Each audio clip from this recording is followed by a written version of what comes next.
What is up, guys? Welcome back to the show. I am Guy Swann, the guy who has read more about Bitcoin than anybody else you know. We are back. We are back with the Roundtable today to wrap up April, and it largely ended up being all about the drama on Bitcoin Core and Twitter and social and Nostr and everything right now, all about filters and op return and what the hell does any of that mean? And in this episode, we kind of just jumped up and did this live. So we have kind of initial reactions, and there's definitely nuance. And we just kind of chat about it, and we do not steel man the other side at all in this. So this episode, you're going to get this is how we feel about it without really solid details on the whole picture of the thing. You might still walk away a little bit confused as to what's going on. So I think I'm going to go ahead and do another episode just to cover this and give both sides a fair shake, because it's not as if the arguments for the other side are non-existent. They are, and there's very strong technical reason to support it. But I think the argument is more of a philosophical one, and I want to make sure that we get down to the heart of what the disagreement is and why there's this divide. So I'm going to try to do that in next couple of episodes whenever I have the time to really kind of put it all together. Real quick, this episode is brought to you by the Human Rights Foundation, and they are amazing. They have a wonderful newsletter, the Financial Freedom Report. I believe 71 should be. I think it just came out, actually. I haven't checked, but I'll have a link to it in the show notes if you want to subscribe. They are the best resource for seeing and staying up on a lot of new Bitcoin tech and Bitcoin's use for a tool of freedom around the world, and also major developments around the world in human rights and with CBDCs and controls and banking controls and what's going on in the world. And then also major news around the world on the issue of human rights. This episode is also brought to you by Synonym, the makers of BitKit. A whole bunch of people tell me that it's really difficult to find a good non-custodial Bitcoin and Lightning wallet that just works and that is intuitive, that's easy to use. Bitcoin is one of the handful of really good ones that's out there. And probably my favorite thing about it is that you create an ID, you create your user, and then you can add contacts, and you can just pay to your contacts. It's pretty dope. You should check it out if you haven't. Link and details to all of that is right down in the show notes. So let's get into it. We have got Bitcoin Mechanic, Simple Steve with some great updates on UTX Oracle, my brother Jeff, and myself, Guy Swann, and this is Guy's Roundtable.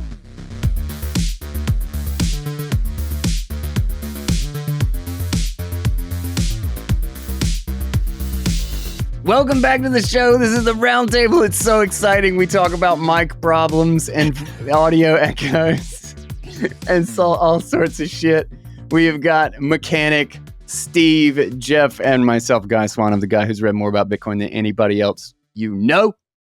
We're wrapping up April this month. A bunch of, a number of interesting things happened kind of on the political sphere, but there's fresh, new, really stupid.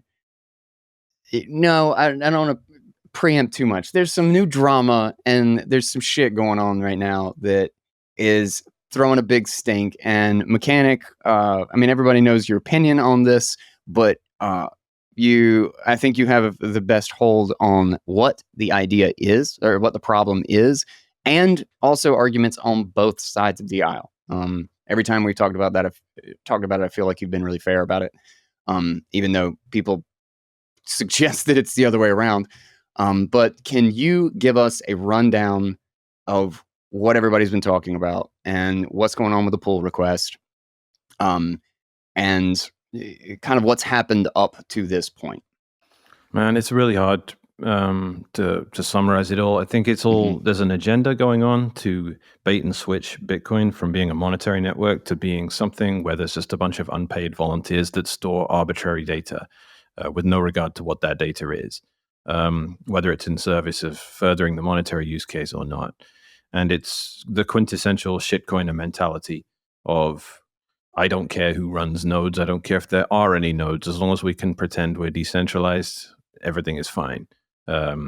And, obviously in crypto land, that's always a LARP, right? We know there aren't really nodes over in crypto land. We know no one into ETH or whatever they're doing on top of ETH, or there's NFTs or stable coins or whatever. We know none of them are running Ethereum nodes because it's just not a thing you could realistically do as an everyday user. But it's technically possible, right? In Mhm. Bitcoin, that was never a LARP. It was like, if you want to be a Bitcoiner, you go to bitcoin.org and you download something called Bitcoin and you double click on it. And now you have an app called Bitcoin, which is just like everything else. Like, if you want to talk to someone on WhatsApp or Telegram or Signal, you download the app and you use it. You don't ask someone else to do it on your behalf. All right, there's obviously client servers and all that stuff, but that's irrelevant. The point is, if you want to talk to someone with a messaging app, you download the messaging app and you use it yourself. Bitcoin was just the same in concept. You want to use permissionless money, you download this software called Bitcoin and you just use it. But now, obviously, that got divorced, and now miners don't run it because mining isn't a part of what became Bitcoin Core instead of just Bitcoin. And wallets don't use it. They won't even connect directly to it. Instead, you have to go through an Electrum server. And everything slowly just became sort of farmed out and divorced from what it was to just use Bitcoin, the app. Like, I want permissionless money, so I go to the App Store and download Bitcoin. So that's basically the concept here. But that ties you into the use case for it, right? Like, if you're running Telegram because you want to message people, and by virtue of running that app, other stuff starts happening. Like, there's a bunch of kiddie porn on your phone for no reason because someone figured out how to make Telegram do that on your device. That's a hack. That's an abuse of what it is you're downloading it for. Or maybe it's something noble, like someone's like, I love the Quran. I'm going to upload verses out of the Quran to everyone's phone that's using Telegram. Again, it might be great, but it's not why you downloaded the app. And this gets lost in the technicals and all that because people think this is a technical discussion. It's not. It's a philosophical debate about why are people using Bitcoin? What's the actual purpose of this? Start from the human level.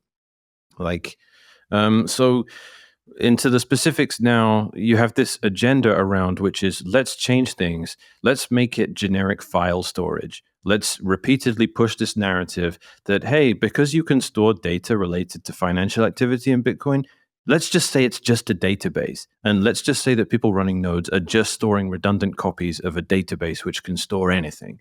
Now, this is a narrative that's being pushed. It's obviously nonsense.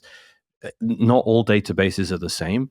And the analogy here is like I tweeted, treating a tricycle and a jumbo jet as the same thing is stupid. You can't put 300 people on a tricycle and get them from New York to Paris because it's not designed for that, even though they are both transport. So it's just saying Bitcoin is just a database, ignores everything about how it was designed to be conducive for one thing. And people hack around that one thing and be like, hey, we can store JPEGs in here and we can store this, that, and the other. And none of it's part of the purpose of it, right? So there was, when people started pushing that agenda, it first came in the shape of what could arguably be called, violent pushback. And this was back in the op return wars. This was actually back in Satoshi's time when they were like, people are trying to store Lady Gaga videos in the chain. How do we stop this? What's the most effective way to do it? That was the position back then. The next iteration of that was way later, after we started having witness discount because of SegWit and all that stuff, when people found after op return was implemented in response and as an olive branch to say, if you assholes are going to keep doing this, at least do it this way because it's not as harmful. And that was kept strictly limited and the limits were always respected. Then fast forward way into the future, people found ways to store data in other ways that were harmful. And instead of a proactive approach being taken to do a similar thing as what was done with op return, it was just ignored. And the pull request to try and fix this stuff and upgrade the filters was called controversial, and we're not going to do that. So it went from active rejection, a la Satoshi and early core devs, to passive permittance of the thing happening. Now it's turned into active solicitation, which is someone is attacking the network, but we're not going to call it an attack, but someone is trying to store a bunch of unwanted data on all the Bitcoin nodes, and we are going to adapt the system to make it more conducive to that. So we are actively trying to change what Bitcoin is for. This is not laziness or apathy or, oh, it's too controversial, I can't do it anymore. Now it's active, let's do this. Let's change what Bitcoin is for. Let's redefine it as just a simple, redundant cloud storage network where none of the participants doing this stuff are paid. And furthermore, the people pushing for it obviously doing it in service of an agenda because they're so aggressive in how they're moderating the discussion around it. It's being fast tracked. Peter Todd is the one who wrote the pull request to do it. It's identical to something he wrote 2 years ago, which got rejected back then because it wasn't politically doable at the time. Now it is. So he wrote the exact same pull request, and suddenly all the core developers are in favor of it. They keep pointing to the mailing list discussion, which is completely fallacious. The reason and it comes down to you, as someone running a Bitcoin node, gets to say what goes in your mempool. It's not the same as the blockchain. If you manage to mine a block full of garbage, I don't love it, but you also probably spent more than 200 grand per block in proof of work and electricity consumption. There's no faking that, right? So you get, by virtue of being a miner capable of mining a block and jumping through that proof of work requirement, you get to have some say about what goes on in the blockchain I store on my computer. But my mempool has no proof of work requirement. You can spam it to death if you want. There's no proof of work limitation there. So you can connect to my node and fill it up with absolute junk, unless I take a proactive approach and say, I don't want this, I don't want that, I don't want that. I do want this because it looks like someone's actually using Bitcoin. This is how your node has always worked. It's your sovereign territory. And what Core are doing is saying, not only are we going to expand the filters that are there, we're also going to stop them from being user configurable now. So you don't get that choice. What ends up in your mempool is what we say belongs there. You have no say over this anymore. And further to that, we are going to shut down any conversation around that. We're going to ignore all the precedent, and we're going to aggressively push for this, no matter how tyrannical we look. So that is basically the situation we're in at the moment. It's not necessarily about spam, though that obviously it overlaps with that conversation. It's just about, do you have sovereignty over what is stored on the computer in your house? Do other people get to just indiscriminately fill up your mempool with junk? Do you get to have any say in that? And what's the directionality? Why are we being more permissive? Why are we responding to attacks from taproot wizards? Why are we allowing these people that are self-declared attackers that want to corrupt the ecosystem? Why are we moving goalposts to try and accommodate them in service of bluffs? Because they're not actually going to move to this newly relaxed op return because it would be 4 times more expensive. So the whole thing is just a massive bluff to try and destroy a filter in service of a narrative that says users, people running nodes, must just be unpaid service providers for miners to get them as much data as they can so that miners can make as much money, which again just flips Bitcoin upside down. Miners serve nodes. Nodes do not serve miners. That is the dynamic Bitcoin is predicated on, and they're trying to flip that upside down. As a node operator, you have no business doing anything that is outside of your own self-interest. And no one, you're not paid, you're not compensated for it. You're not an employee of the network like miners are. So there we go. We can start digging into it, but that's basically as good as I can do summarizing it. So between this and the tail emission that he talked about before, what the fuck is wrong with Peter Todd? Well, I don't know. I mean, the tail emission thing was too politically unpopular. When he starts saying, let's do more than 21... Well, that's a consensus issue entirely. So there's just no chance of that. There's just no chance of that even happening. Well, demurrage is possible, and it amounts to the same thing. So back when we were still kind of on friendly terms, me and Peter Todd, he told me, like, yeah, I'm never going to get above 21 million, but I can get demurrage or demurrage. I don't know how you pronounce that word, but that was, which is the same concept. It's basically... I think it's demurrage, but demurrage.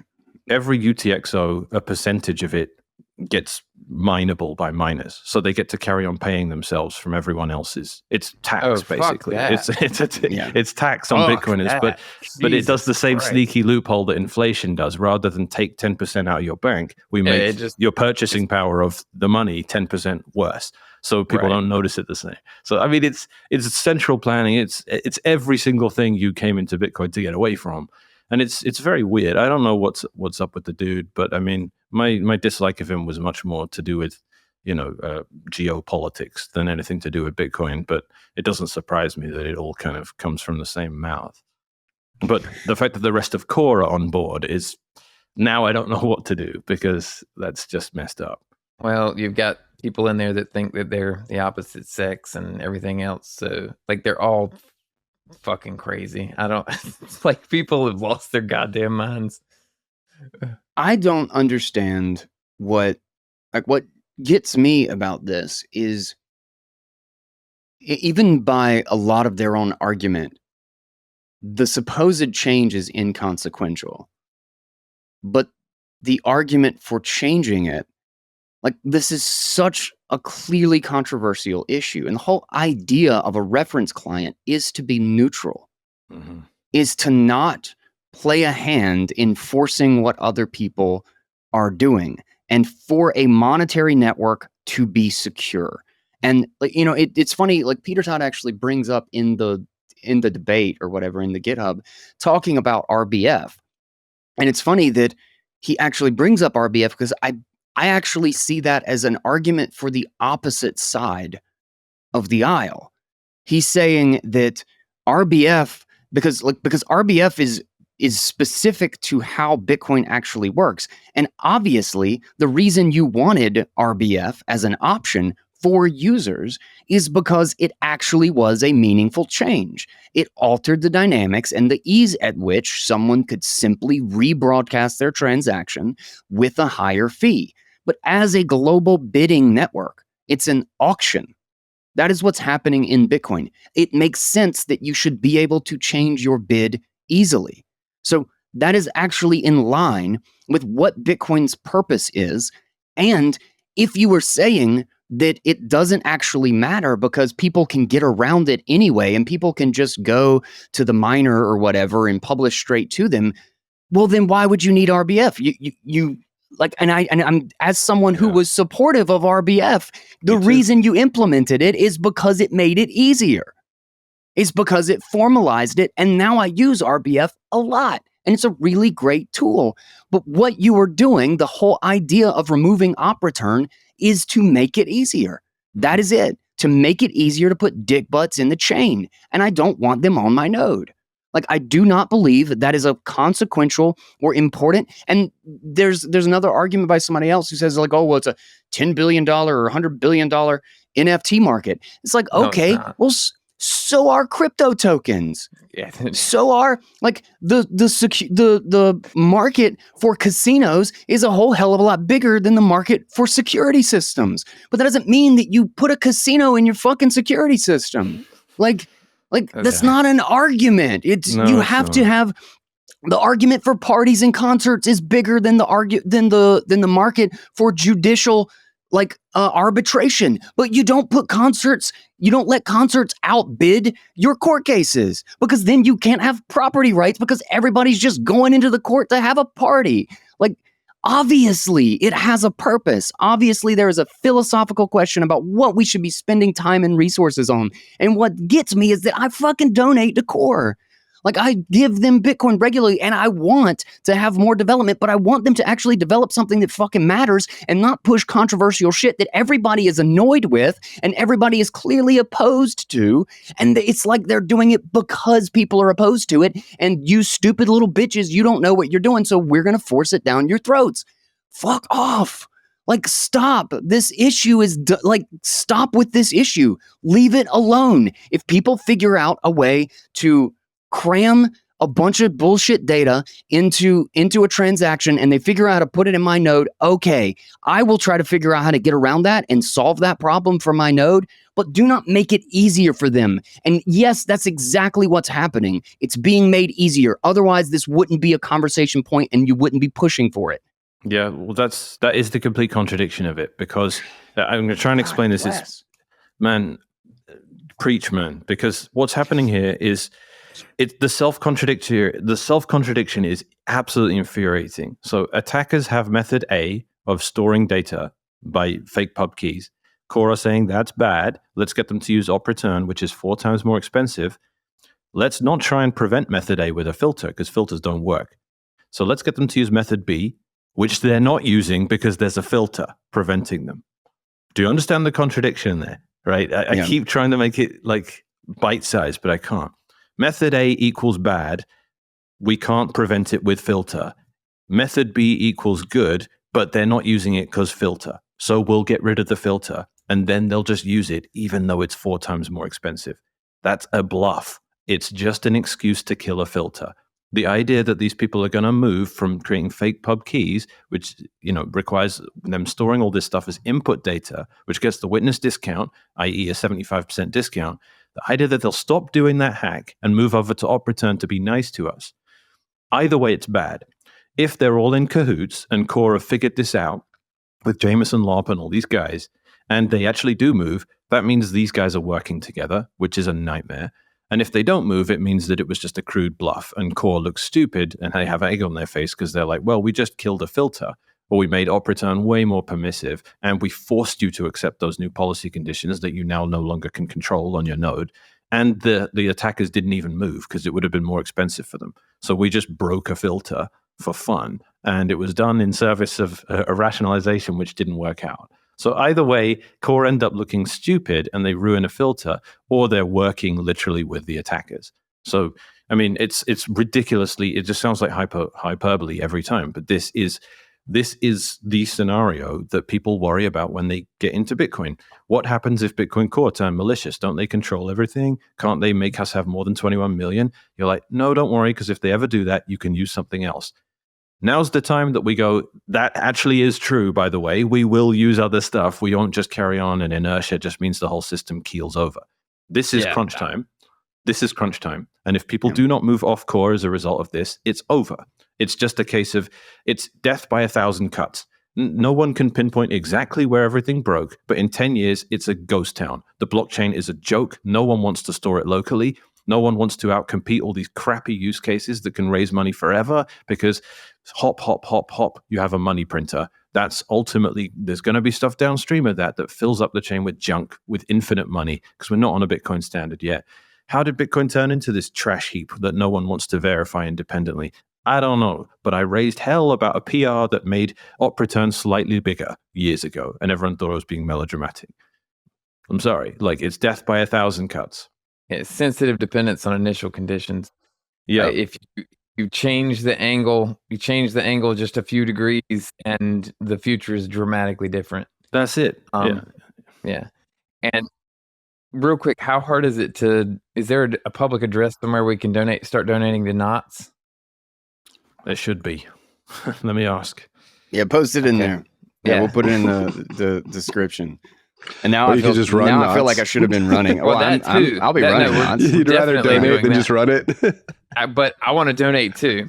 Yeah. Okay. Steve, I'm curious. What's your take on this? I mean, when we were talking about this, by the way, I agree with everything Mechanic's saying for the most part. But I get the feeling that there's some people out there listening thinking that like something just changed and now there's like a consensus change and now there's going to be more spam in the blockchain. I just kind of want to for those out there listening, like we're just talking about mempool policy here and what's your default? Like right now, if you wanted to, you can go into Core and you can set the opcode limit higher if you want and accept these bigger transactions. But what Core's talking about is like removing the option completely. So it'd be basically like going into everybody's Core node and just putting their mempool policy for their opcode limit to like as big as it or can like be. I mean something really big, like 4 megabytes or something.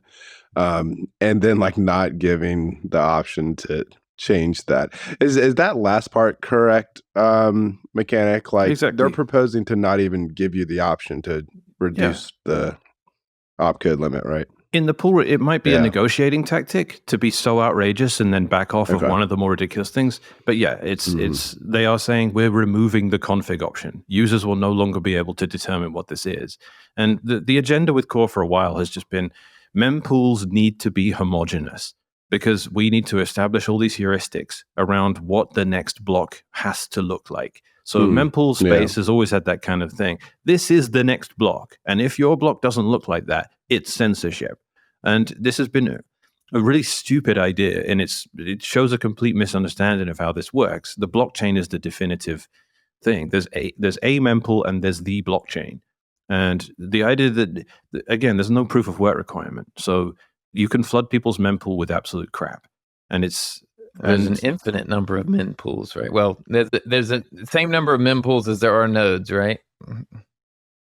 Like the idea that we're supposed to homogenize the mempool is a suggestion that there should be no at the edge adaptation or response to anything that's going on in Bitcoin, and that the only changes that should occur at all in how it operates should happen at core, which doesn't make any sense. Like that doesn't, like, why there was an argument that and maybe you can explain this, talking about how like we need homogenization in the mempool, like we need mempool policy to be the same for compact blocks.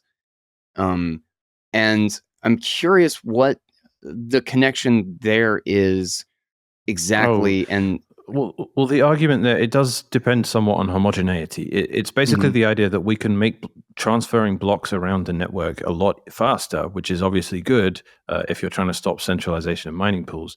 But it operates on the heuristic that if we assume everyone knows about most transactions already that are going to show up in any block, then we can save a lot of time.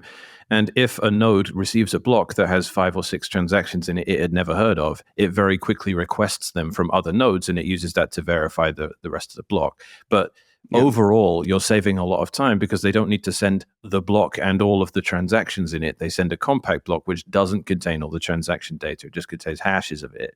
And then you go, oh, wait, I don't recognize that one and that one. And that's just 2 things you got to pull. And the assumption is we pretty much all have similar mempools, so we can transfer block. It's a very sensible approach, and I understand the rationale for it. Luke was against it, and there are reasons it's a bad thing.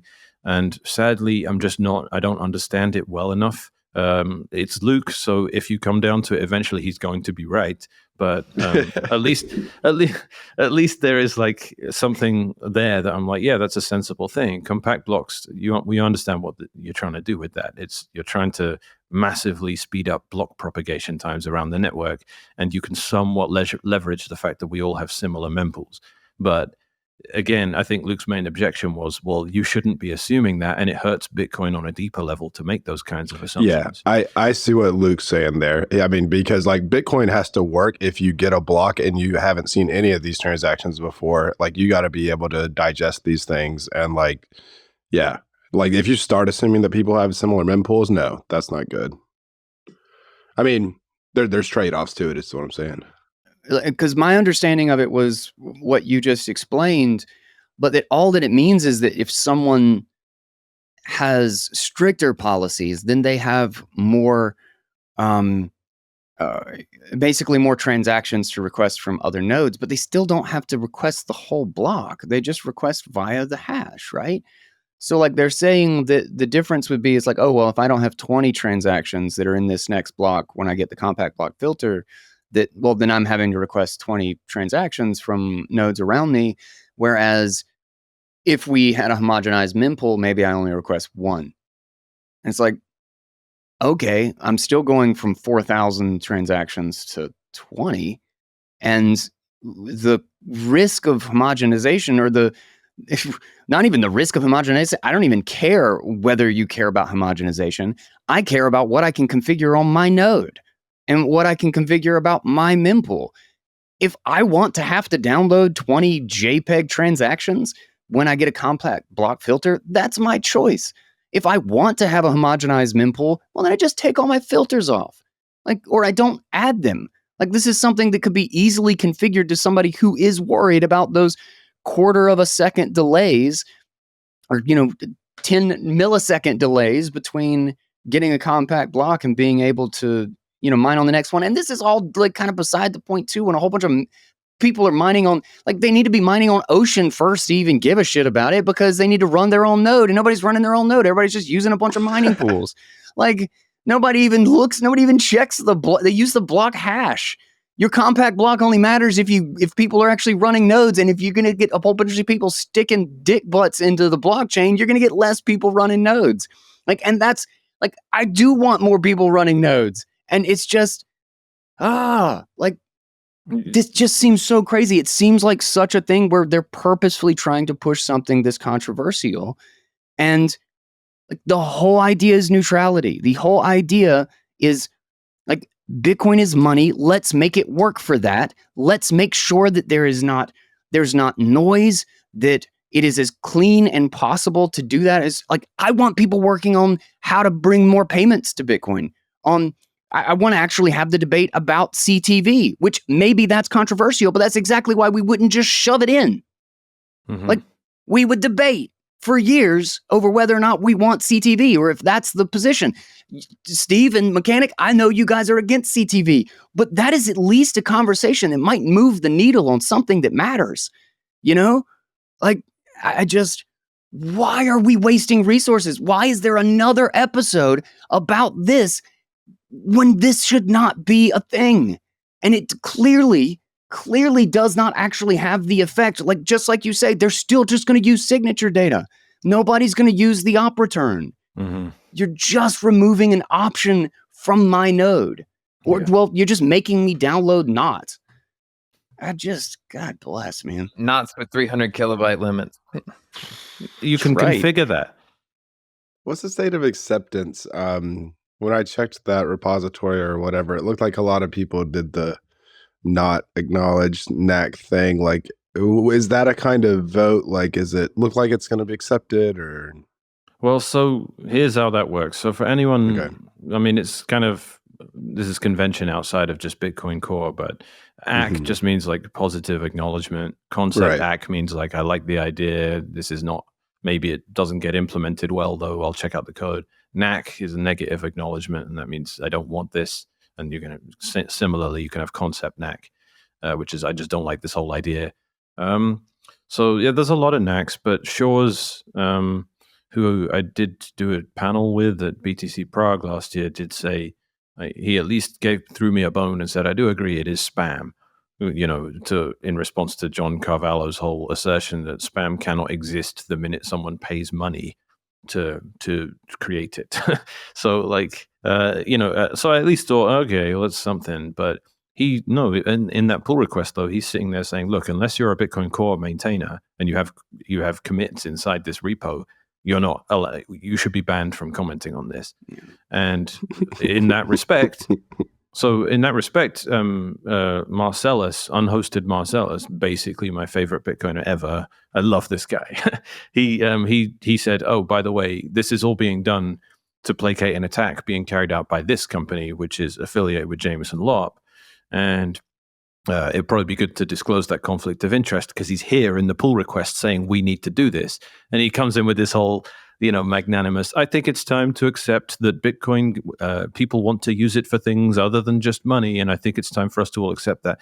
Yeah, okay. So this pull request, which is all being done in response to your attack, by your company, maybe we should declare that conflict of interest. So Marcellus got banned for that. And then I wrote, I think that is a relevant piece of information to That's this a discussion. relevant piece of information. I love Jameson Lopp, but that's 100% a relevant piece of information. And that's not even an attacking people. The excuse was that like we're talking about people, not the idea. Well, no, like it is talking about a conflict of interest. Like you submit conflicts of interest when you have a judicial hearing because it matters into why people are holding their opinions. And it's not attack on people. It's an attack on the fact that there is clear bias. Like you have to have some sort of playing field as to why people are having the conversation that they're having. Like that is not. I love Jameson in 100 other ways, but that's 100% like BS in my opinion. Yeah, well, and the idea that if you pay for spam, it's not spam. Like how many pieces of mail have a stamp on That's it? nonsense. They're all spam. Like what world is that true in? Like, it doesn't make any sense. So yeah, it's ridiculous. Bitcoin is the cheapest form of spam that's ever existed. You can pay 20 cents to get your transaction in the blockchain, and it will be stored on 95,000 nodes for the rest of freaking time for free. You want to tell me that there's a financial mismatch with spam in other contexts? You're getting it upside down. There's nothing cheaper than spamming or more effective than spamming the blockchain. You want to feel like this is Bitcoin's biggest weakness because and I wrote something about this in like 2013 or something. Is when I finally grasped some of the maybe I don't know, maybe it was later, maybe it was during the block size war. I don't know, when I finally fully grasped the the problem is that you've got a giant tragedy of the commons problem. What's the gambling Satoshi dice? Like if you treat it like it was, and Roger Ver's, all of his electronic company transactions or whatever, he was mad because there was not space in the block for all of his retail transactions. But if you treat the whole thing like it has to scale your personal business, then you're offloading all the costs of scaling to the network. And now everybody will just support bigger and bigger blocks because all the people that wanted to run a node are squeezed out. So all the opposition is squeezed out. And then the only people that can run nodes are people that have interest in expanding their control over the network and expanding the block capacity at the expense of all the other node runners. So you literally have Google and Visa and only these major companies running nodes, and then they control everything. Like it will become they just become the source of truth. Like, yeah. It's just a centralized payment network. We've got 1 million of them. Who cares? This is why we told big blockers to stuff it. Who cares? And at least Roger had the courtesy to say, if we risk turning Bitcoin into PayPal 2.0, I think it's a worthwhile risk to keep transaction fees cheap. At least he was candid about that. Yeah. Nowadays, it's not that. It's let's just store as many pictures of frogs on other people's drives. And another point I keep making is if something doesn't work out with the incentives for miners and miners start turning off, we have a mechanism for that. It's the difficulty adjustment. It gets easier to mine if it's obviously too hard to justify enough people mining to maintain the current difficulty. If you make life difficult for node runners, I'm sorry, there's no compensation there. They just stop running nodes. And there can't be. Like, that's the thing, is that there can't be. Like, the whole idea, like, you can only run a node for you, which is exactly why I should be the one that makes the configuration decisions. Yeah. And like, you cannot run a node for the network. You defending you is good for the network, and that's the exact same way that you carrying a gun is quote unquote good defending. It's good for society, but you are still only defending you and those immediately around you in the case that you actually use it. And it just like that disconnect. It just, this whole issue just drives me crazy. I cannot believe that we're still spending time on this. Like, it's clear. Especially when they have gone out of their way to use the most malicious thing that they can. Like, that's what gets me, is that you're conceding an issue to people who have demanded this, who have basically made a joke of being good stewards of the Bitcoin system. Like it's the basest, it's the most basic of like, I am doing absolutely nothing. I'm not even thinking about the ethical or the consequential, like, philosophical concerns here. I'm going out of my way to be contrarian and to be as big of a problem as I can to not, like, it's our responsibility to be good stewards and to understand and to build up. Like, we are the only defense. We're the only defense for this thing. Yeah. It is a piece of software. And to treat it so, like, just ignorantly, like just arbitrarily, as if none of this actually matters. It's like, yes, it does. You are being complacent. You are being incredibly complacent. Like, vigilance is the cost of liberty.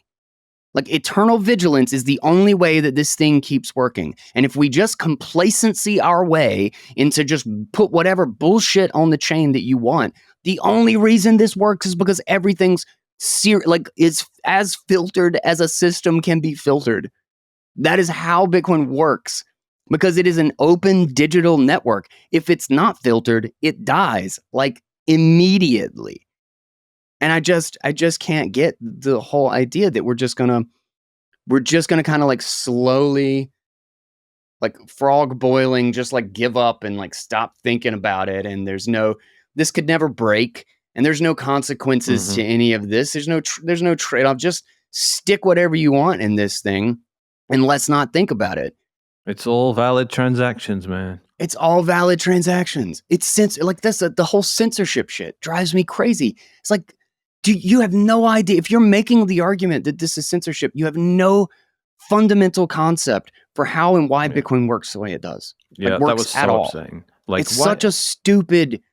Like, I have a hard time even like talking to people who keep pushing that nonsense because there is no way in hell this could possibly be construed as censorship.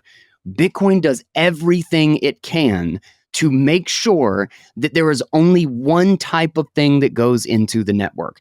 Did you know that I can't add a transaction without hashing it? That's not censorship because a whole bunch of people don't want to put hashes in there. It's not censorship. It is censorship if I say, mechanic, I don't like you. You can't use Bitcoin. And therefore, I'm going to figure out how to make sure that just mechanic can't actually make use of the chain. I'm going to prevent him from connecting to the network. I'm going to prevent him from getting into blocks. I'm going to make this address for no particular reason other than the fact that mechanic owns it. I'm going to make sure that this doesn't get into a block. That is censorship. But the idea that bugs are not supposed to be allowed, that exploits to how something is being used should not be censored is exactly the same thing as like, well, I mean, look at the horrible censorship we did. Remember that guy who created like 1 billion Bitcoin out of nowhere back in 2010? It was I can't believe we censored that guy. That was a valid transaction and he paid a fee. He paid a fee for that.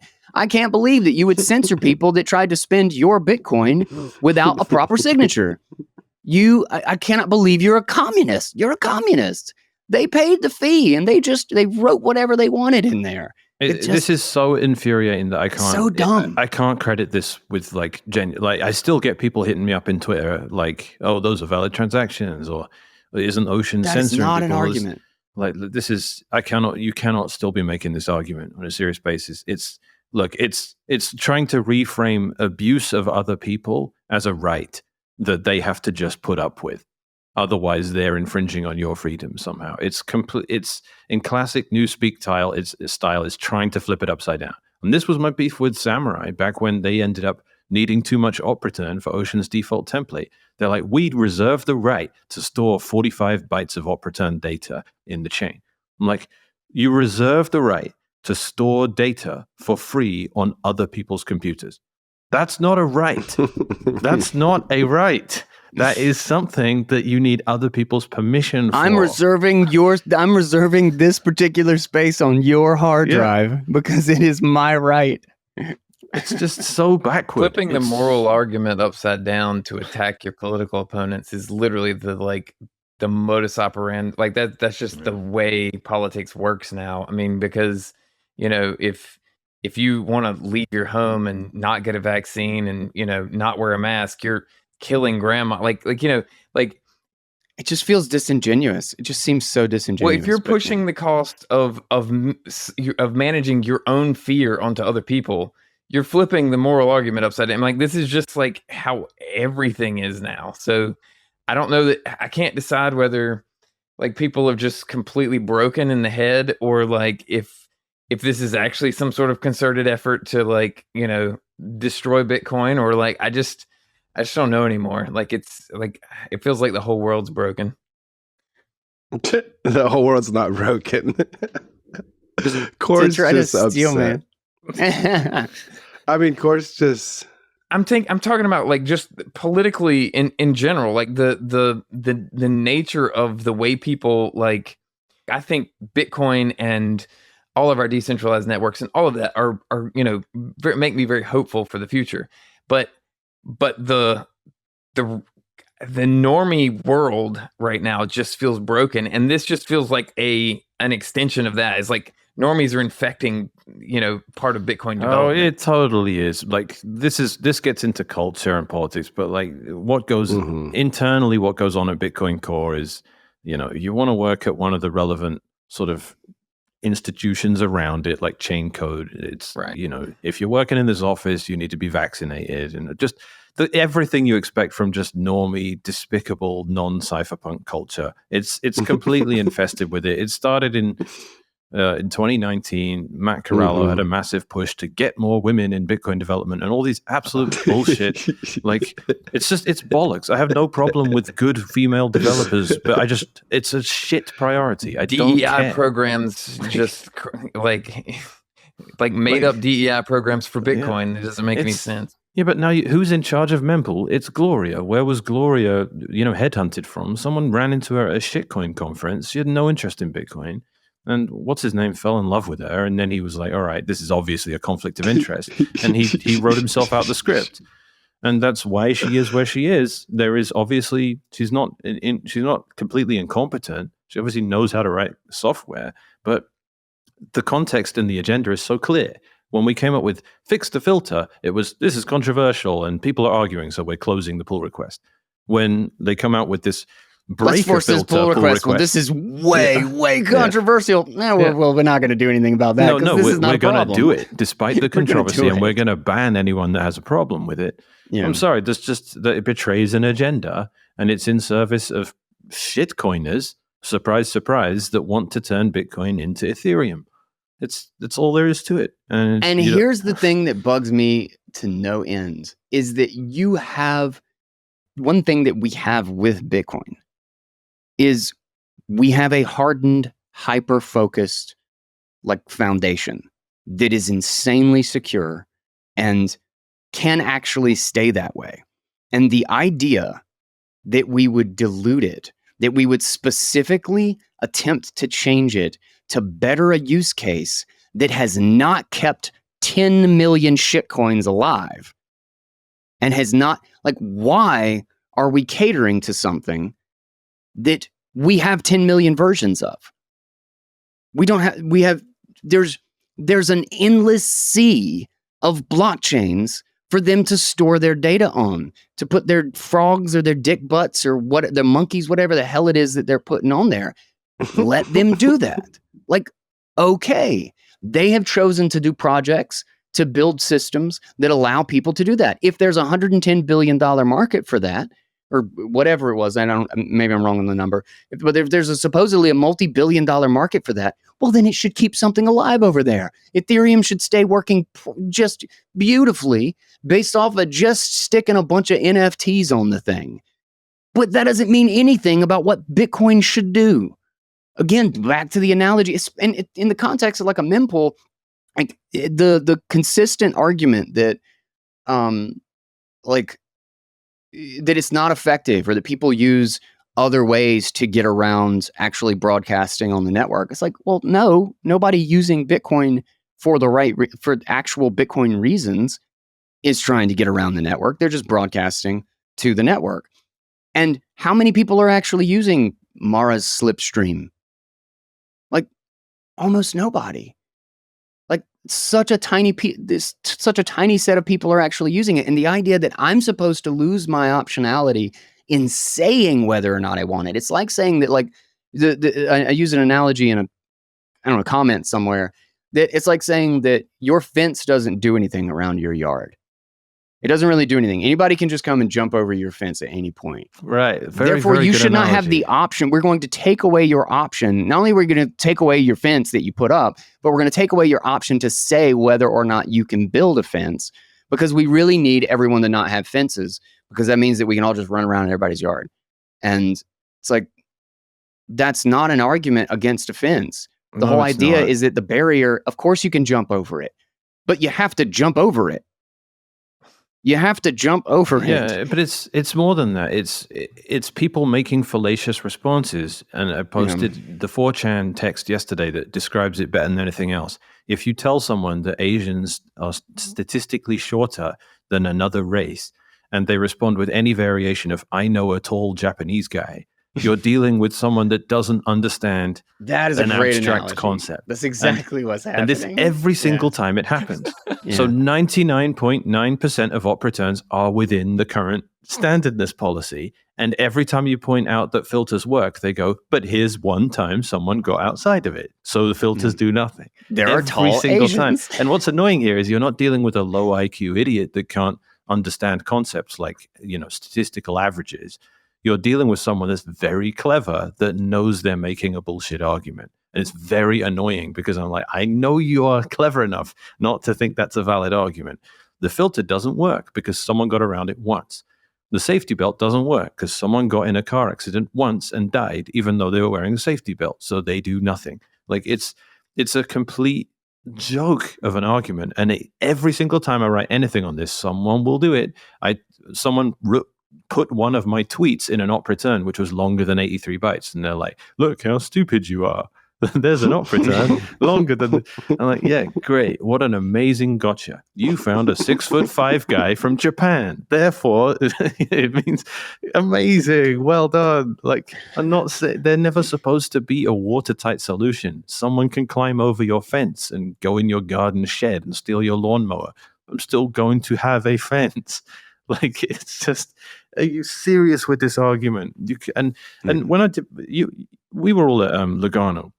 When me and Luke debated Pete Rizzo and Pete Todd, Pete just one or two of the Petes just kept saying, "Look, man, the audience don't understand this stuff. They're too dumb to get this." And they are that is a mask off moment where they're saying people they're just not capable of understanding this. And they are literally cynically working on that premise that people cannot understand it. Mechanic thinks there should be filters. Here's an example of a filter not doing what it is he wants them to do. Therefore, he's an idiot. And he's just riding on the fact that no one is going to dig into it and go, but wait a minute, why are there millions of op returns smaller than 83 bytes and 7 this year that are bigger than 83 bytes? What could be the possible reason for that? You know, like, he knows people aren't going to claw through the blockchain and do that kind of analysis. So he just gets to make these stupid, obtuse statements like, if a miner filters out this stuff, they will go bankrupt. If you have a filter, someone will go around the filter. So they're pointless. It's just playing. It's so cynically just playing off the fact that people are stupid and not going to do any proper analysis. It is politics. So I hate everyone going, oh, this is too technical for me to understand.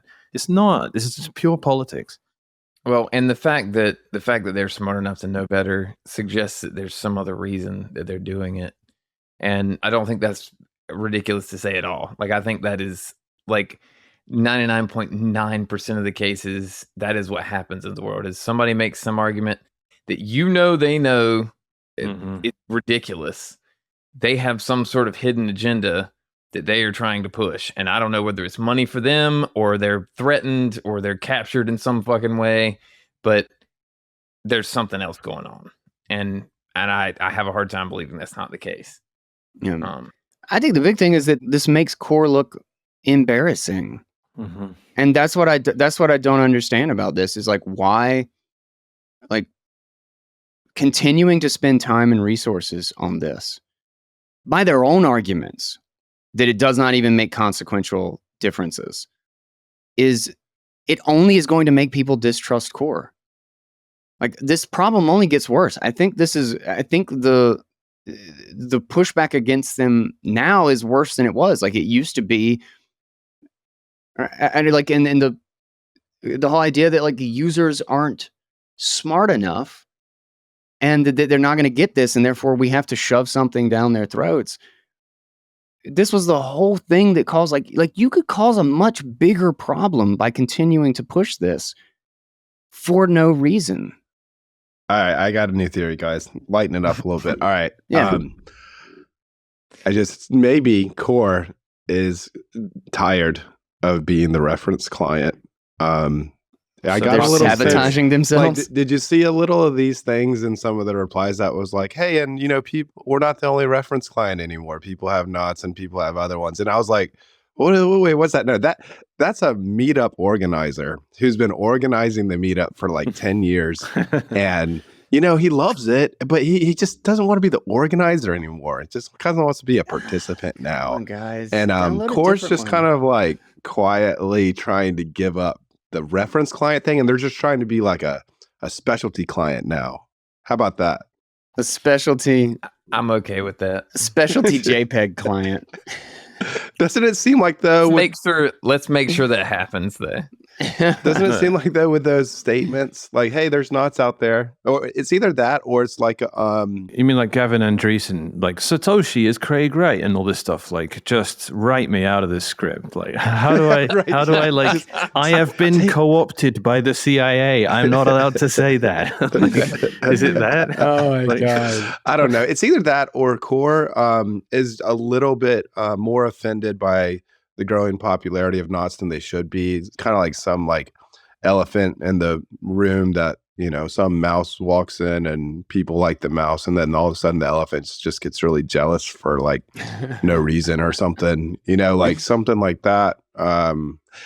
I like the self-sabotage on purpose theory. it ain't that, because the Well, it's methods not, No. but they're It's trying to not that. obfuscate what they're doing and shoehorn it in, which tells me it's Yeah. malicious. It's not. It's a nice Yeah. theory, but it's, They just want to change, and they don't care, and they don't respect what the users and node runners want. And that's what this is showing. It's probably just follow the money.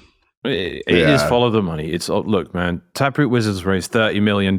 Where is that going? Like your Umbrella pleb node runner is not, you know, taking various employees of Chain Code Lab out for a steak dinner.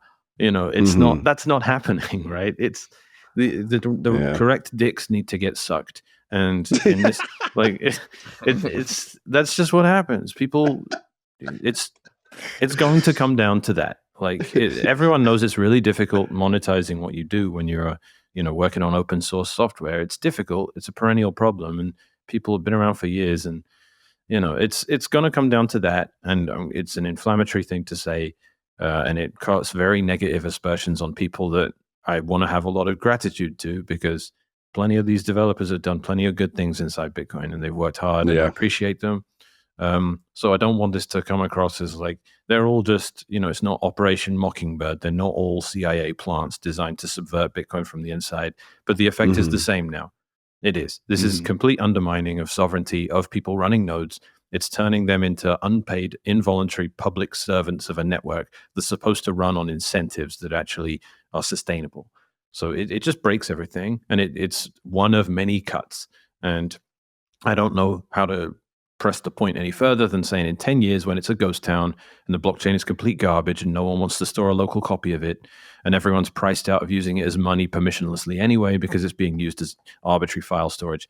I'm sorry, like the public common ground where families would come and have a barbecue and everyone kind of looked after the place is being used by like truckers to park their semi. Like, I'm sorry, it's not conducive to that anymore. It sucks. No one's interested in maintaining it, and it's over.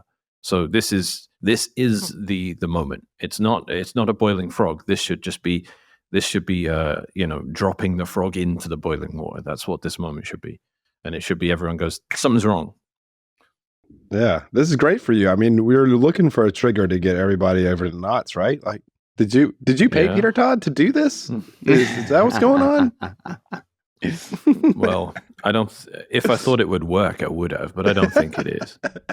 I'll tell you, this is actually a great opportunity.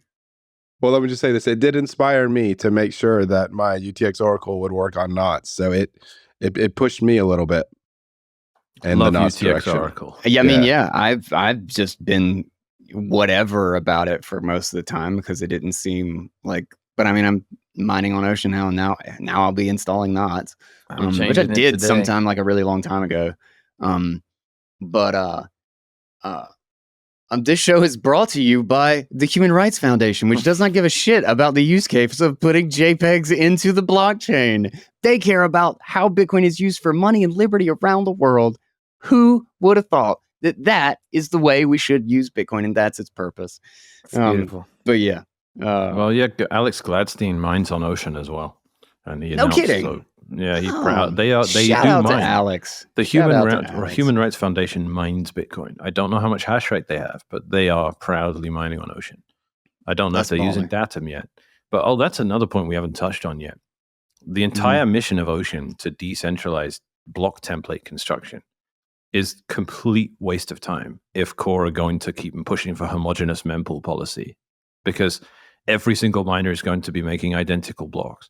And in Ocean's case, even the split is identical. So the Coinbase transaction is the same. Literally all that happens is identical blocks, all with different miner names on them, which completely undermines and defeats the whole point of decentralizing these things. So it's very demotivating for core to be pulling in the opposite direction. What we really want is unpredictable blocks. That's strong Bitcoin. If you don't know what the heck the next block's going to contain, and that's the future. That is transaction fee land. Subsidy made every block look like you knew exactly what it was going to contain. Oh, it's been 10 minutes. There it is, 50 Bitcoins. Oh, it's been another 10 minutes. There it is, another 50 Bitcoins. That was what it was like for years and years and years. In 50 years, that's not what you expect. The subsidy is not supposed to be anything like what impacts the contents of a block. It's going to be weird things. It's going to be people mining to get their own transactions in the chain. It's going to be very different to the kind of things you see now. And that's supposed to be unpredictable. And the more unpredictable it is, the more decentralized Bitcoin is. And the entire direction core is pulling us in is homogeneous, homogeneous, homogeneous. We want everything to be the same and predictable. We want to develop these stupid heuristics that say it's censorship if the exact policies that we dictate must be followed are not followed. And Peter Todd labeling all that as censorship is ridiculous because it leaves you no adjective for when the government goes to Foundry and says you can't include a bunch of transactions conducted by this person or this entity. That's actual censorship, and you've ruined the word in true Orwellian style. You've completely butchered it of what it's actually there for. Nothing Ocean did was censorship. It was all in service of making miners in control of what goes in the blockchain again, which they haven't been, which is the antithesis of censorship. That's the only way you have credible censorship resistance. And instead, everyone's just gotten used to, let's just leverage the various centralized elements of the ecosystem. If Mempool is making blocks that are OFAC compliant, we don't decentralize stuff. We just yell at Mempool until they stop. And then when we beat them into submission, which we successfully did, yay, isn't Bitcoin good? Isn't it censorship resistant? No, it's not. You just yelled at someone until they did what they want, and you leveraged the fact that they had all this power and all this centralization. Exactly the same with core. Wouldn't it be great if the core reference client did this instead of that?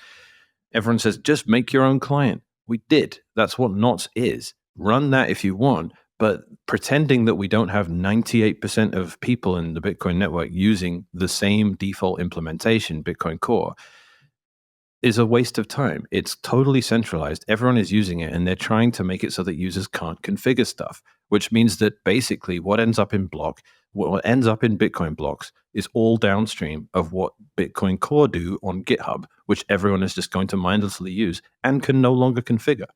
So it's just what goes in Bitcoin blocks, whatever Bitcoin Core says goes in Bitcoin blocks. What goes in your mempool, whatever Peter Todd says goes in your mempool. It's not that it can't work that way. That's broken. The big thing to me is that the homogeneity of trying to get everybody's mempool the same through forcing client configuration only means that we're going to have less edge cases in the real world, like use of the network, which makes it way less robust. If we're constantly trying to optimize and design everything for it all to be the same, well, then the second somebody actually does come out malicious and try to make things really different or force changes or use some sort of way to use attack blocks or something that cause some sort of a problem or a delay, well, it's only going to be that much more of a problem or a delay because you've designed everything around being perfectly the same. You want as much diversity as possible, and you want people to expect diversity so that you can actually build it robustly around the expectation that diversity may be used as an attack vector, that somebody may be able to actually change mempool policy or change their configuration or inject things that you don't want into the mempool, and that we actually have a variety of how things are treated so that it does not have the exact same effect to every single node on the network. That seems completely antithetical to the idea of why you want robustness and variation. Yeah. That's a bite the bullet sort of problem. Is you want to enable alternate and widespread differences in configuration so that the system works extremely well in the face of that variation. That seems the definition of it being robust and decentralized, because you're not at no point is exactly what's going into any of these things being dictated by a place that's just defaulting to a whole bunch of machines. If you want to save in better money and you want 20,000 sats for free right now, it's about $20 at $100,000 of Bitcoin. Check out Fold. Every time I swipe this card, I get 0.5%, sometimes 1, sometimes even 1.5%. I can get 2, 3, 5, even 10% on gift cards with major merchants. Between the roundups, the gift cards, the auto stacking, the sats back on every single swipe, Fold literally does all of the work for me, and it is denominated in Bitcoin. And I have more savings just by using this card than like 90% of the United States normal consumer. I've got a referral link for you right here. Shout out to Fold for sponsoring my work and honestly being the most important service for my being on a Bitcoin standard. It's a bunch of high order thinking, so it's really hard to come out with this stuff without having to do it long form like this. It's really hard to come up with zingers and one-liners on Twitter. I can't really do much more than saying, it's your mempool. Why are core not allowing you choice about what goes into it? That should resonate with most Bitcoiners as being a violation of their own sovereignty. And I can get people amped up with that. But it's the implications are so deep, and it's a really difficult topic. I had a one-liner on Twitter that I thought was pretty good. It wasn't perfect, but it was pretty good. It was run the ball. It was like, so in sports, a lot of times, you get in a situation when you're down by a lot at the end of the game. And so you increase like the complexity and the riskiness of your plays in order to increase the chances of both positive and huge and gains and big losses. But when you're winning by a lot, you run the ball. You don't make these passes. You don't swing for the fences. You don't kick the ball into the other side of the field every time you get it. Like you maintain possession of the ball. Like it's a different mentality when you're winning than when you're losing. And core acts like it's losing. Like all of this new stuff, it acts like they're folding it's on a hand losing. that they don't need to fold on. It's like, why are you capitulating to this? Run the ball, man. Maintain possession of the ball. Like we don't need to do these crazy aggressive changes right now. We're freaking winning. We are destroying the opponent right now. We're up 100 touchdowns in the first quarter.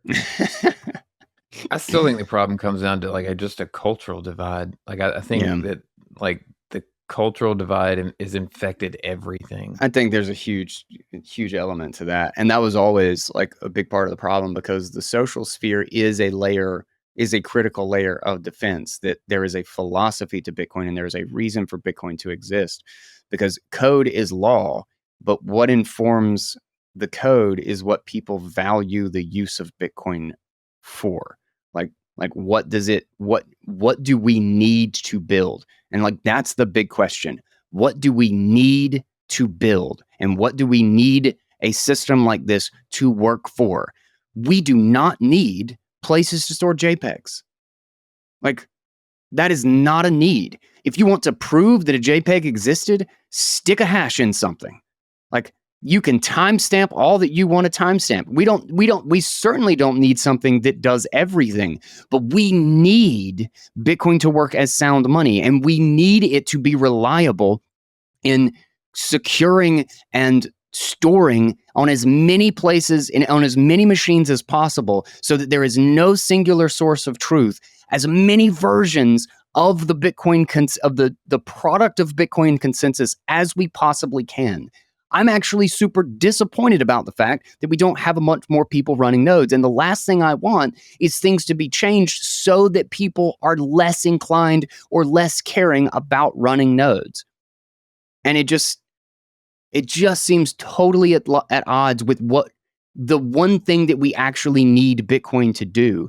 And it's capitulating to something that not only doesn't matter, like in the grand scheme thing, as in the grand scheme is like a use case. Not only is it so inconsequential and stupid to boot, but it doesn't move the needle on anything. It doesn't move the needle on anything that is of consequence. Yeah, I mean, I agree with you, Jeff, that it's a lot about culture, but that's still related because I personally think a lot of the anxiety and short-sightedness and flakiness of culture right now is actually downstream of fiat. So it's like Yeah, it is culture, but the only way we're going to fix culture is if we get sound money. There ain't no other way to fix culture. I don't think. It's interesting, and I don't know if like how far off topic we want to go, but like it's interesting because I've thought that exact same thing. Like, and there definitely is a massive correlation between, like the decadence of Rome and the fall, the collapse of their monetary regime and everything like that, and like the situation we're in now. Like, so it looks like there's a lot of that, but what makes me kind of question some of that and maybe wonder how much propaganda preceding that, like, so my fiance being from Iran, they have a very, like, I don't know, I say this, I think her family culture is particularly healthy, so maybe some of what she's telling me is not It's local. because she talks about the fact that in Tehran there's like tons of plastic surgery and tons of all these other things that are going on that are like sound very fiat. So maybe it's the same thing. It's just they started from a different, like cultural foundation, and so the degradation has happened in a maybe a shorter time span and has had different effects. But it sounds like they're much more close knit and like and I don't know. Some of it may also be a result of like the policies that don't allow women to have the same rights as everybody else, makes the family like have to be more close knit and protect each other from the government. Though I don't know. Yeah. But it's just interesting, like how some of what she describes, it doesn't sound like the same patterns have played out. Like here, like families are not close at all anymore. Like families are all spread out and kind of broken up by the culture divide and by the fiat. By fiat. Yeah. Fiat makes both parents have to work. Yeah. Yeah. Of course, family can't be close if both parents have to work to buy a house. Right. And then, kids are like schools or daycare, and the propaganda machine has your kids from 5 years old or whatever. So, yeah. Yep. You want to talk about a couple of good news items? Yeah. Yeah. This is weird because I've had such a great positive Bitcoin experience for the past 2 weeks. And then that news recently is just like, man, I can't classify our whole month away from each other. As you just lose like some, you win some, you lose some. It's man. just some drama. And and honestly, I'm not, I think Bitcoin mechanic, I think you're probably more like, this is a disaster, or just a disaster. This is a bigger cost than I kind of think it is in the long run, but it's certainly a bad trend in the wrong direction. Like it's enough to make me be like, I really should have been running knots. But I also still think that the NFT market, I think the sensitive dependence on initial conditions is a major factor in all of this, and if we lose sight of that, that's a serious problem. Yeah, I mean the bigger game theory that monetary transactions have to outcompete data storage transactions in order for the whole thing to work anyway. Like that bigger game theory is still in play, and I think that's still going to be true. And if that comes through in a major way, this kind of stuff won't matter as much. So there is on a bigger perspective a way that it's like probably going to all work out. That's not to say it's a good idea, but I think I worry about this stuff a little bit less than maybe Mechanic and some other people do. it would be great if Bitcoin Core was working on things to actually aggregate payments together and split up the ownership of UTXOs instead of making it easier to stick JPEGs in the chain, since that is actually a long-term potential concern or philosophical debate about what we should actually stick in the chain. But no, I guess we're going to just paid. Spend my Bitcoin on this stupid crap. But this is the thing with boiled frogs, man. It's not just pointless melodrama, because you have to draw a line somewhere. No one, like I used the analogy earlier on the spaces about mass immigration. Like if you want to end up with like London and Paris and Berlin or whatever European capital, be like, yeah, the most common name here is Mohammed or something. It's like you've literally just replaced the culture entirely. And you might not want to do that, but there's never a line where you're like, yeah, I don't want a single person that isn't white and born here like to be. There's no point you draw the line. It's just at some point you're like, wait, how did this happen? Why Things have is the gone menu too written far in Arabic in the McDonald's inside Paris? Like, why is that? When did that happen? And it's just, at some point, I maintain that if the rot sets in and Bitcoin sucks in 5 or 10 years, and people go, what happened? You have to point to some watershed moment and go, that happened. And to me, there is no better example than this, because it's one of the many cuts that will happen, but it's just directionality. Yeah, that's all. That's all. It's just representative. Like it's just what are the priorities? What is the agenda that is unmasking itself to do things like this? That's the thing. What are the priorities? That's the word I was looking for earlier. What the priorities are hell are not your nodes. priorities? Yeah. It's nodes. Does this make life easier for node runners? Does it help us with this perennial struggle of, if you're a Bitcoiner, you need to run the software Bitcoin? Is this making that more annoying to do, or is it helping us? We're being told it helps because these spammers are supposed to voluntarily move from creating fake pub keys and bloating the UTXO set over to op return, which was always supposed to be a friendlier way for spammers to interact with Bitcoin. But we know they're not actually going to do that. And the deeper implication is that if these spammers and core are working together to give them the use cases they want, and there's all sorts of horse trading going on there, then obviously that has massive implications. And why are they devoting time and energy to accommodating scammers? Why is that a thing? We got other things we need to do in Bitcoin. All of that just means look at it, look at the direction that we're going in, where it ends up.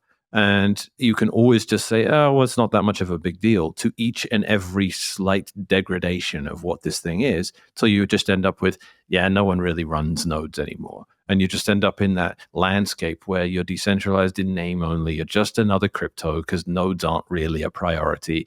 There are a bunch of Ethereum nodes, but it's not really decentralized, is it? Same with all the other cryptos. That's how you go down that path. But if you didn't run a node, how would you even know the price of Bitcoin? Good point. There is no other way I'm aware of. How did you bootstrap that? Is it like, does it have like an initial price that it had like 15 years ago and you just always move it related on that? I had to do that originally. Like 5 years I was doing that. And then a couple of years ago, I figured out how I could do it without any bootstrapping at all, just based on the, it's not just that people send round numbers of dollars. It's like the proportion between people sending around $100 and people sending around $1,000 is very consistent. Wow. So, you have about 100 times less people sending $1,000 than people sending $100. And all of those proportions, 5 compared to 20, 20 compared to 50, 50 compared to 100. So I use all of these relationships that I can. And it's like a glove. It's just like, it just locks in. It's just like, whoop, whoop, whoop, bam. And so I don't even have to give it a price at all. That is the algorithm. So cool. For anybody who doesn't know, we're talking about UTX Oracle, and it's a way that you can, it's 144 blocks average, right? So it's like a daily thing. Yeah. Mm-hmm. Yeah. You can literally pull the Bitcoin dollar price, the fiat price, out of your node without anybody else. And specifically, if somebody else is running that same one, they can pull the exact same, like sovereignly, they can pull the exact same data out of their node and get the exact same price of Bitcoin, which is a super, super underappreciated. Like, that's so cool. And I think people just don't appreciate how unbelievably cool that is. Yeah, and it runs on knots. I haven't run it yet, but all I'm doing is I'm asking Bitcoin CLI for the longest chain of blocks. And I'm pretty sure that command is the exact same on knots. Just kind of like, get block number, get block hash, get previous block, get block hash, just that. And then after I get like the block hashes for all the blocks I need, I went binary, man. I went like straight reading ones and zeros out of the .blk files out of the blocks database, instead of asking for core or knots to like get the block and decode it for me. So like I map like the section of the blocks database that I need for the BLK files, and I'm just reading straight binary. I'm not even using any libraries, man. Like there's no pip That's installs. awesome. Like you run UTX Oracle, no pip installs. God, I hate pip. I'm pretty sure it's going to work fine on knots. Hell yeah. But I might need guys to test it. I'll test it, and I'll get. That'll be a great little project with knots when I get mine set up. Okay. But I want to say something just because like y'all might not know this if y'all hadn't been on socials, but it looks. Apparently, it's a rumor. The prosecutors are thinking of dropping the case against Samurai. Oh, Great. cool. Yeah. Hell yeah. And I think this is after like a year and a half now, I think. Like, how long has that been going on? What's the reason? Does anybody offered an explanation? I think it's just because they don't think they're going to win. Then they don't really have much of a basis because they were never custodians. And, Trump, it could very well be related to the executive order because Trump got rid of the crypto broker rule by executive order, which was the thing that basically implied that if you were writing software that someone else was using to custody Bitcoin, that you were the custodian, that the developer was basically on the hook. And it's exactly what, because the crypto broker rule, as soon as that got in, that's when Phoenix was like, we're out. That's when Wallet of Satoshi was like, we're out. Like everybody, like LSPs started like running, fleeing the coop. So that got overturned just with an executive order. And I suspect at least that was probably a decent part of the case. They needed some sort of legal precedent to say Samurai is guilty and they're running a mixer in their fiduciary, like they're controlling other people's coins and all of this stuff so that they have the obligation or the responsibilities of like a financial company. And then I also think the defense of like their marketing is specific for marketing. They published publicly when Russian oligarchs got banned from the banking system or whatever. They were like, we invite all Russian oligarchs to use Samurai Wallet. But I think I think they had a really strong case too. I mean, somebody who's knows jack about legal, that the whole point was to be edgy. And they posted on Twitter, you know what I mean? Like they're clearly making a statement to get that's clearly an engagement thing to prove like this is how cool my tool is that it can't be stopped. So I'm pretty sure we've covered that on this pod before. Probably a while back. There are other like better privacy tools made by people that never ended up getting in any sort of trouble. So it seems like the motivation for the authorities was to come after people using aggressive marketing rather than based on the actual nature of the product. Because there's no reason you wouldn't go after Adam Gibson from Join Market, right? Like Samurai, being the disingenuous clowns that they are, would characterize that as, oh, well, that's because they're all, the CIA made Join Market and Wasabi, we're the only real one, when in reality they had the worst implementation there was.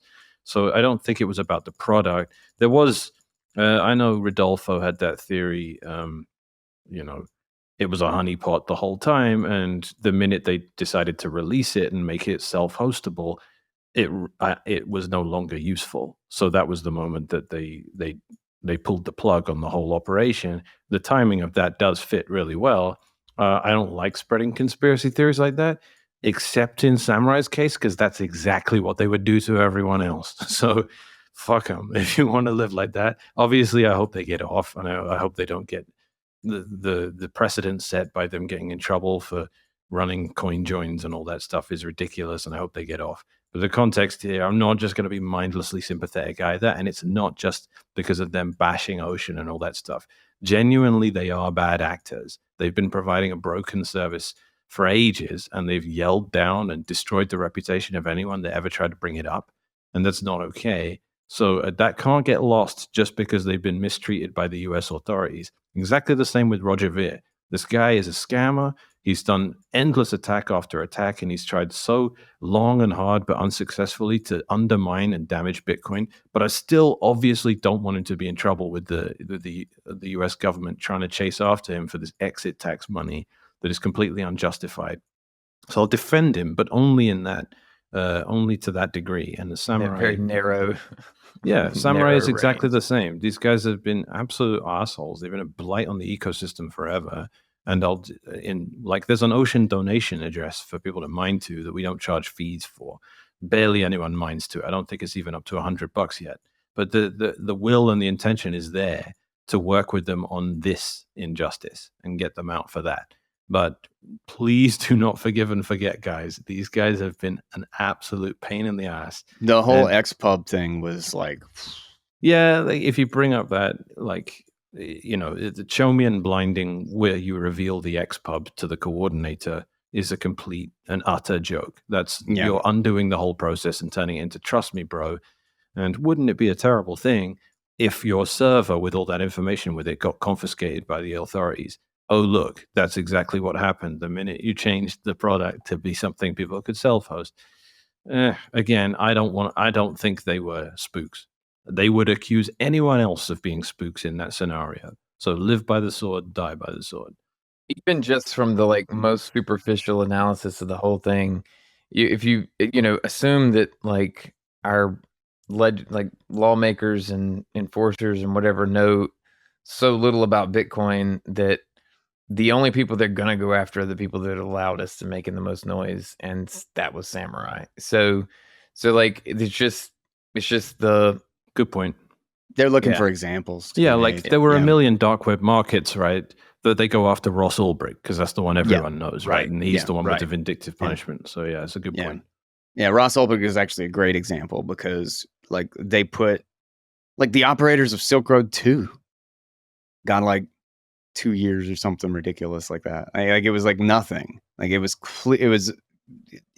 clear distinction between we are politically motivated and we want to scare people and we want to just destroy this one particular person's life with cruel and unusual punishment just to have an effect on the culture around this, just to push people out of building these sorts of tools rather than any sense of justice or even caring about legal fairness or anything. Well, with all the craziness of Trump's first 100 days in office, we can still be thankful that Ross is out of prison. Choke point 2.0 was stopped.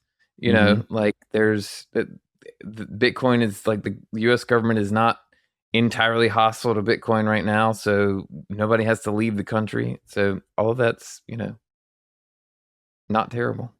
Things are so good. Things are in so the bigger good. picture. Things are still really good. Yeah. I don't know about that. Does anybody have an opinion? I don't know. Like, sorry, I just got like the worst message ever that the guy told me not to share. So now I can't even say what I just saw. It just like came as a gut punch. Was it like a legal policy problem? No, it's just politics. Like, he's banned from Core for life.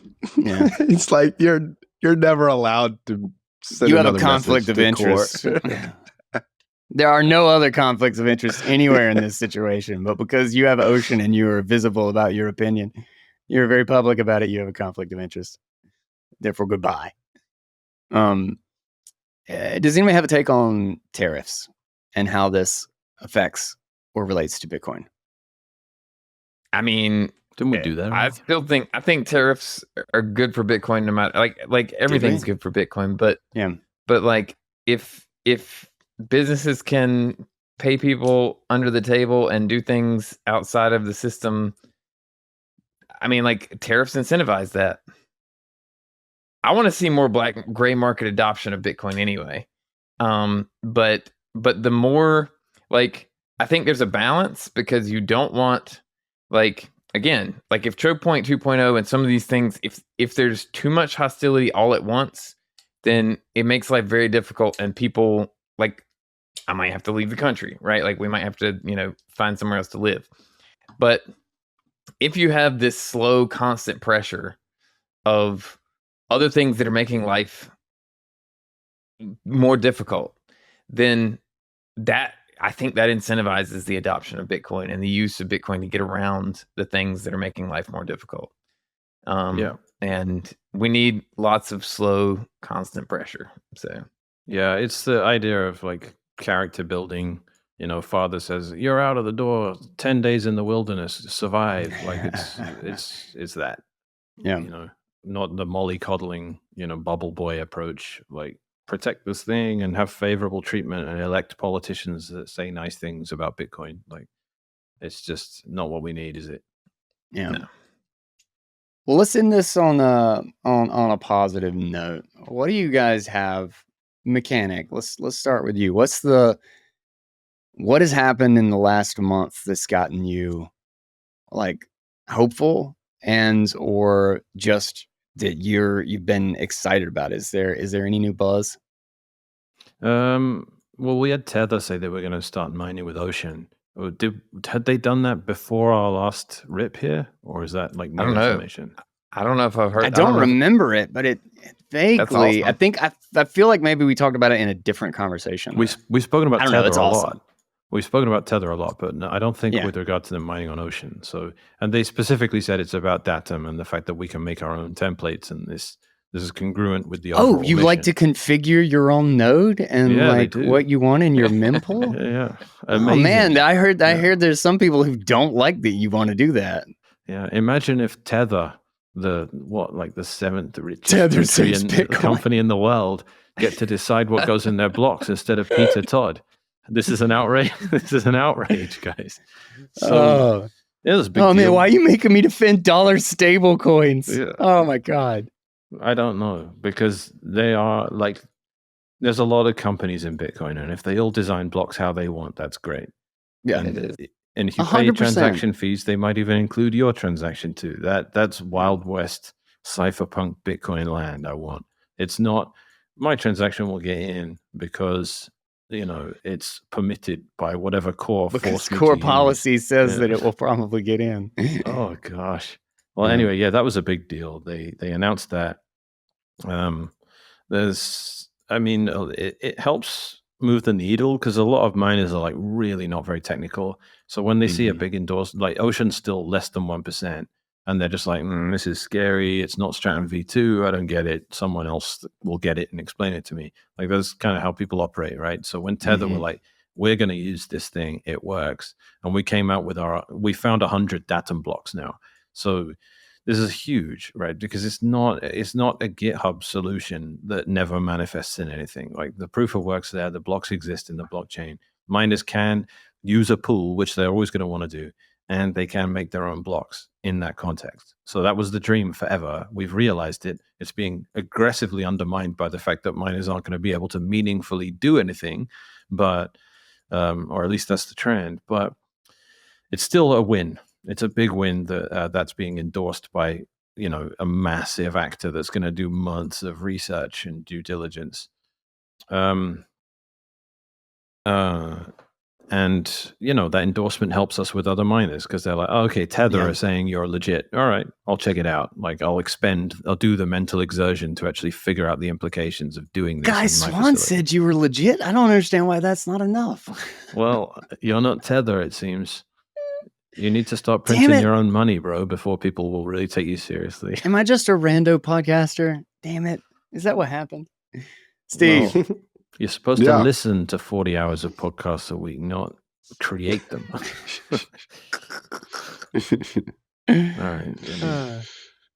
right. Well, obviously, I'm just going to talk about UTX Oracle because I've just been in like dev. Obviously. I've been coding for like 8 hours a day for the past 3 weeks, and it's just been great, man. I love when I get in these autistic modes. But like I've been realizing there's a lot of things about UTX Oracle that are very similar to Bitcoin in nature. Like, one, how Bitcoin uses the like self-incentivized greediness of miners in order to make like a decentralized product. So UTX Oracle is using the unit bias of individuals, and also using like the fact that they're using the dollar as their unit of account. It's kind of using those to like whatever. That's just like a property of human nature in order to make a decentralized product. So I think that's super cool. And also, I've been thinking about, how Bitcoin is different for everybody on the chain tip. Like everyone has different mempools, and everyone gets slightly different orphan blocks. But as you get out 6 blocks, the more firm it is. I've realized that's the same thing with UTX Oracle. So like the price of UTX Oracle in the mempool is very kind of maybe different for different people. But if you go to a daily average, and especially if you go to a weekly average, that thing is like a consensus price. Like that's going to be written in the record book. Like that's immutable data right there. So like I'm just getting more and more pumped about how much UTX Oracle mimics a lot of the philosophical properties of Bitcoin. So yeah, I've had my head in the sand like for the past month. I'm not looking at other news, man. I'm just building right now. Hell yeah. Hell yeah. Well, and when UTX Oracle breaks, it'll be when Bitcoin wins. So Yeah. when the dollar price that's right. Exactly. anymore, That'll be a beautiful moment. I want it to happen, but you guys aren't seeing the trends, man. If you look over the past 8 years, the dollar imprint on Bitcoin has gotten stronger and stronger every month. Yeah. it'll definitely still It'll be that way 20 for to a 30 long years. time. It'll be a long time. Yeah, it'll be a long time. Yeah. Yeah. Jeff, what about you, man? I don't know, man. I hadn't been paying attention to anything either. I've been Well, what have you been doing in life? cutting trees? trees and reshaping the yard, and I rented a tractor for a week and dug out a bunch of roots and finished shaping like my yard actually looks like a yard now. There's no grass. I just planted grass, so hopefully in a week there'll be some. Right now I've got both the tracks fell off of my excavator. So I've got I was trying, like, the Chinese excavators don't turn well, and I'm carrying a bunch of limbs back and forth, and I had to like turn a corner, and I was getting lazy and was turning it sharper than I should have, and then I thought, well, like one track came off a little bit, and I was like, oh, well, it's not any worse than it has been before, so I thought I could like back up and get it back on track, and I managed to knock the other one off in the process of trying to do that. So I've got it lifted up, and it was harder to put on this time than I remember them. It's been a while since I've knocked them off, and it's harder to put on this time than I remember. So I took off, in my annoyance, there's like an alignment wheel on top that I can take off, and it kind of makes more space. And then I took off the wheel at the bottom so that I can hopefully 3D model the wheel itself and see if I can find either modify them with like plates on either side, or find a replacement that is it's got like basically one rib in the middle that the track rides on. And if it had 3 ribs, it would be much less likely to come off. And if you look at a lot of like Takeuchi and a lot of the other like excavators, that's what they have. And so I'm hoping that I can find a replacement wheel that's not too expensive, and get some of those. Building a family and building a house, or building a house to build a family. That's that's bullish Bitcoiner stuff. That's it bullish is Bitcoiner stuff. 100%. And proof of work. You got to do it yourself. And I'm 99% sure. I mean, I haven't tested it yet, but I'm 99% sure that I figured out a way to build a wall, a privacy fence, out of cast concrete that is going to save me like You should 40 not be able to grand. put up fences. And it's going to save a ton of money, and is actually not going to be that difficult to do. So we'll see if that pans out, but I'm pretty excited about it. So Hell yeah. So what I've been up to last month, I'm really stoked about. In fact, I'll be sending the offer today, but we kind of worked out a bunch of the details in the last 2 days. But I think we're going to be working on our first project, or commissioning a first project built on top of ParaDrive Core. and it's still not released. We're still not like public or anything. And maybe that's just because I'm super picky about it, and I just hate the idea of sending out something that's got bugs in it or is going to be going to have problems. But we are getting to the point where, because this is like the kind of beauty of what we hope we've done with Paradrive Core, is just making something this dumb easy to build on top of, and makes peer-to-peer networking stuff intuitive. Because there's some decent tools out there. Everybody was talking about like telling me to use Sync Thing, and oh god, Sync Thing, man. I hadn't tried it in a long time, and then went to set it up, and I just not realizing that like the experience of the user is that is the thing to solve. It's like, if you have an interesting technical solution, that's cool. But if the user cannot use it in the way that technical solution makes great, like makes it interesting, then you didn't really solve the problem for the user. You just solved the technical problem that could make the actual solution viable.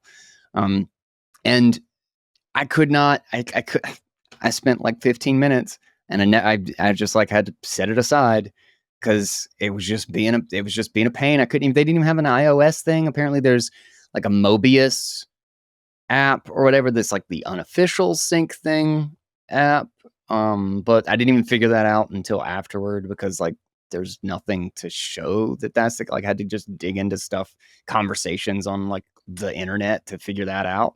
But well, anyway, in that sense, isn't hyperdrive as a solution to your problem? Why don't you just exactly why don't I just use hyperdrive? Well, I am, but I'm building a way to make that not suck to use. But yeah, it's kind of cool, because it wasn't actually what we're using it for. It's going to be a game. It's going to be a game built like peer to peer. And it's just kind of funny because I think we think it's going to be like really, really useful. Can we talk about the game? No, not until. Okay. This is going to be a short. This will be a short run, like to actually get to a product at the end of this, because we've done 2 years of legwork to make this easy to do. So that one will be public soon, but I don't want to talk about it before anything has happened on it, But it's just cool. It's cool to get to that point. And I'm also working on the studio and stuff. I don't know. I've been super bullish about stuff lately. I feel like what I'm building is actually going to be cool. Like it's actually going to be like really awesome, and people will use it. So we'll see. Maybe I'm naive and stupid, and I've wasted a bunch of money, but I don't care. I'm going to try it. Do something, All right. Well, guys, thank you for joining me. Hey, we did pretty good on the live show, right? We didn't screw up too bad. We only talked about and there's no echo. Look at that. We only had mic problems for like the first 5 minutes of the show. And I'm sure it was super interesting to everybody who was hanging out on Twitter. And I bet they stayed. And listened. Dude, the Twitter's got like 4,000 people listening right now. That's awesome. That's not true. That's all the thoughts. That's all the OnlyFans girls that just retweet my stuff. Every time I post something, there's three OnlyFans girls. And the bots are really bad on Twitter lately. What just happened? Did UTX Oracle just enter the chat? Chat? Oh my god. Oh my goodness. How did that happen? Are you going to show me a pretty chart? Show me a pretty chart. I got to show you guys a demo real quick. It'll only take a second. Okay.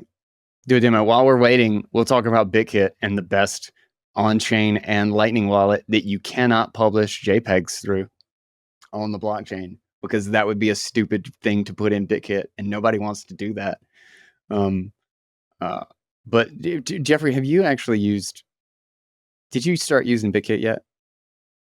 I haven't used it since some of the early, like I used it very early on and used it for a while. And then, and then I think it was something to do with like when the Lightning support was taken away. They left the US. See, I just put my VPN on. I just put my VPN on Switzerland, and I didn't even stop. Like I just kept going with it.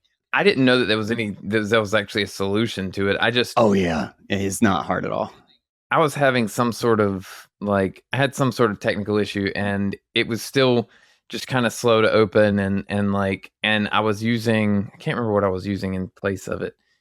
I don't know. Now I'm mostly using Aqua, so I haven't I'm also not using I the. use Aqua too. I like Liquid. People shit on Liquid, but I like Liquid. Misty Breeze is using Liquid too. I don't hate it. Like, I mean, I get that there's a trade-off, obviously.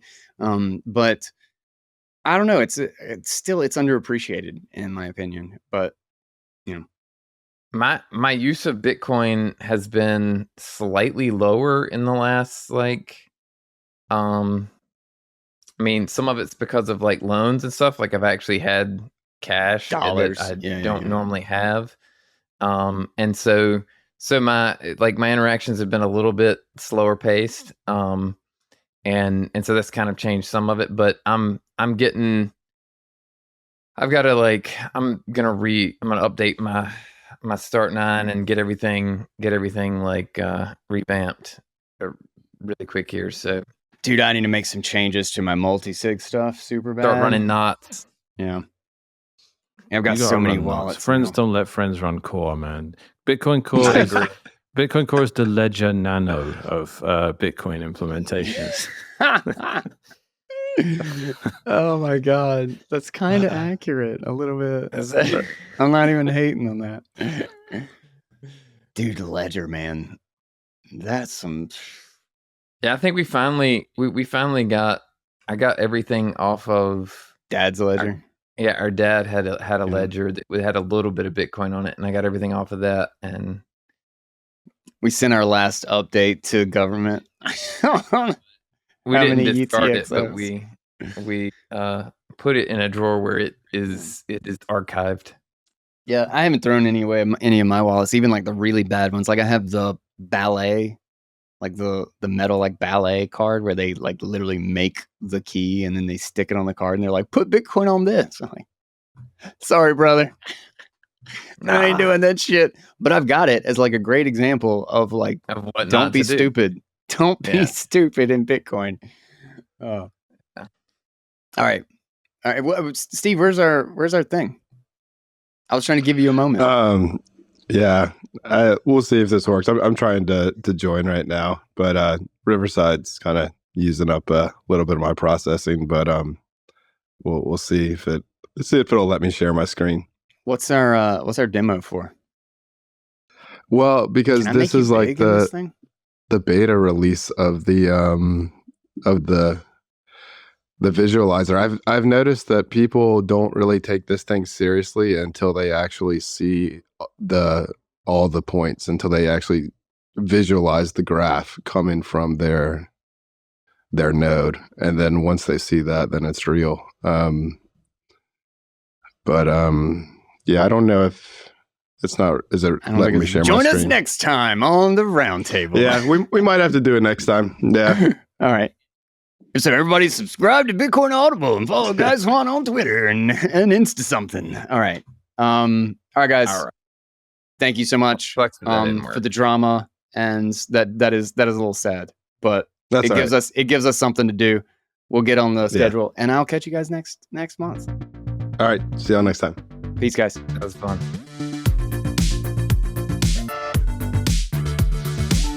All right. That wraps us up. I hope you guys enjoyed that episode. And again, for those who really kind of want the entire play-by-play as to what's going on with the whole drama, I will try to do my best to pull together. I think I've found some really good threads on both sides of people trying to explain the justification and the reasoning behind the op return. And we'll talk about that issue largely outside of talking about the drama, which I think is really about the GitHub being shut down and trying to push this through, even though it is very contentious and people don't understand, which I just think is sowing a lot of distrust and is just not a good look. But regardless, I also want to break down the technical issue so that you at least have some sort of picture in your head. And I'll try to do my best to steel man the other side. And if there still feels like we need to be another episode about this, or we talk about it with somebody, let me know if you want me to have somebody on the show, or you're interested in, some piece of this to discuss, because I'm happy to explore. Don't forget to check out our amazing sponsors, the Human Rights Foundation, and their Financial Freedom Report. You can sign up at their newsletter just down in the show notes. And then the BitKit wallet for a non-custodial Bitcoin on-chain and Lightning. And it's just set up as this is my savings and this is my spending account. And it just works when you move it between them. It's pretty dope. So check that out. Details are right down in the show notes, links, all the goodies.